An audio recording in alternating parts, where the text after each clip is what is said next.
ओम नमो भगवते वासुदेवाय। बड़ों को प्रणाम और छोटों को प्यार। विजया एकादशी हिंदू धर्म में महत्वपूर्ण एकादशी व्रतों में से एक मानी जाती है। यह व्रत फाल्गुन मास के कृष्ण पक्ष की एकादशी को आता है। विजया का अर्थ है विजय या जीत, और इस दिन व्रत रखने से जीवन में सभी प्रकार की बाधाओं और संकटों से मुक्ति मिलती है तथा विजय प्राप्त होती है।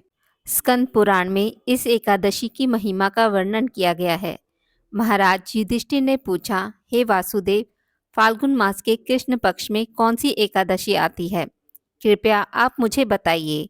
भगवान श्री कृष्ण ने कहा, हे युधिष्ठिर, एक बार कमल पर विराजमान ब्रह्मा जी से नारद जी ने पूछा, हे सुरेष्ठ, फाल्गुन मास के कृष्ण पक्ष में विजया एकादशी आती है, उसका पालन करने से कौन सा पुण्य प्राप्त होता है? इसके बारे में आप मुझे बताइए। ब्रह्मदेव ने कहा, हे नारद, सुनो, मैं तुम्हें एक कथा सुनाता हूँ जो सब पापों का हरण करने वाली है। यह व्रत बहुत प्राचीन और पवित्र है। यह विजय एकादशी राजाओं को विजय प्रदान करने वाली है। बहुत पहले जब राजा रामचंद्र 14 वर्षों के लिए वन में गए थे तो पंचवटी में सीता और लक्ष्मण के साथ निवास कर रहे थे। वहां से रावण ने सीता हरण किया। इस दुख से उन्हें व्याकुलता हुई।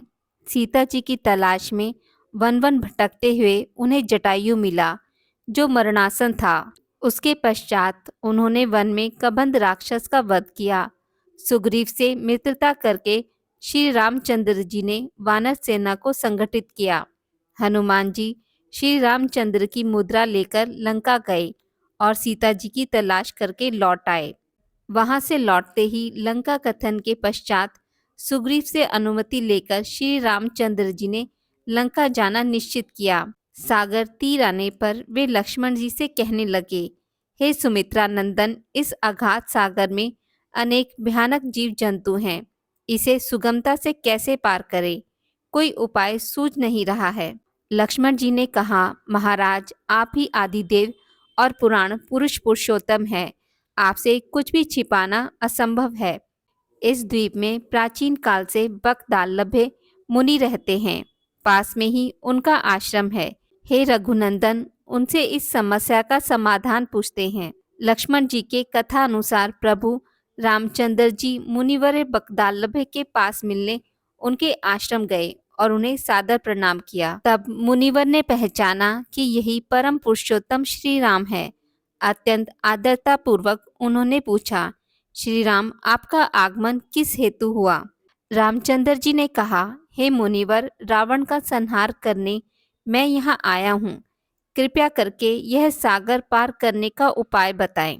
बकदालभ्य ऋषि ने कहा, हे श्री राम, फाल्गुन मास के कृष्ण पक्ष की विजया एकादशी के पालन से विजय मिलती है। हे राजन, इस व्रत की विधि इस प्रकार है। दशमी के दिन सोने, चांदी, पीतल, तांबा अथवा मिट्टी के एक कलश की स्थापना करें। उसमें पानी भर के पत्ते डालें। उस पर भगवान नारायण के सुवर्णमय विग्रह की स्थापना करें। एकादशी के दिन प्रातःकाल उठकर स्नान करें। उसके बाद पुष्पमाला, चंदन, सुपारी, नारियल अर्पण करके उस कलश की पूजा करनी चाहिए। दिन भर कलश के सामने बैठकर कथा करनी चाहिए। साथ ही जागरण भी करना चाहिए। घी का दीपक जलाने से व्रत की अखंड सिद्धि प्राप्त होती है।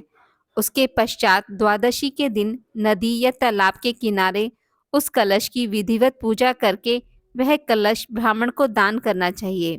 महाराज, कलश के साथ और भी बड़े बड़े दान करने चाहिए। हे श्री राम, आप इस व्रत का पालन कीजिए, इससे आपको विजय प्राप्त होगी। ब्रह्मा जी कहने लगे, हे नारद, मुनिवर के कहने अनुसार प्रभु श्री राम ने विजय एकादशी का व्रत किया। उस व्रत के प्रभाव से श्री रामचंद्र जी विजय हुए। हे पुत्र, इस व्रत के प्रभाव से मनुष्य को इस जीवन में विजय प्राप्त होती है और अक्षय परलोक प्राप्त होता है। भगवान श्री कृष्ण ने कहा, इस एकादशी का पालन करना चाहिए। इसका महात्म्य सुनने से वाजपेय यज्ञ का फल मिलता है। तो प्रेम से बोलिए, श्री हरि विष्णु भगवान की जय। आज की इस वीडियो में बस इतना ही। मित्रों, अगर आपको मेरी वीडियोस पसंद आती हैं तो इसे लाइक और शेयर ज़रूर करें, और पूजा पाठ से जुड़ी जानकारी के लिए मेरे चैनल को सब्सक्राइब करना ना भूलें। धन्यवाद।